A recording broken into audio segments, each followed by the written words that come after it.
For me, as a CEO, obviously it's also a challenge to scale through different phases of growth. I've led companies from 1 to 500 people, more or less. And I have things that I do well, and I have things that I absolutely don't do well.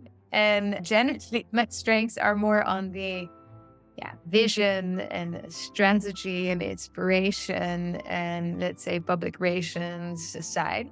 But my strength is not in management, for example. I'm not the most consistent or reliable person, not great at or time management, etc. So I'm currently working with our Sure. COO. So for her to take on most of the direct Mm, day-to-day management responsibility, which sort of frees me up to be more focused on where are we heading. And so mm. you also constantly need to be evolving as a leader on what's your role within an organization. How do you make sure you are your best version of yourself and add most value? Yeah, thank you for being open about that.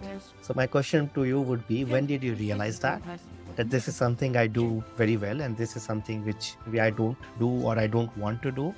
And how have you struggled or learned or dealt with it before? Yeah.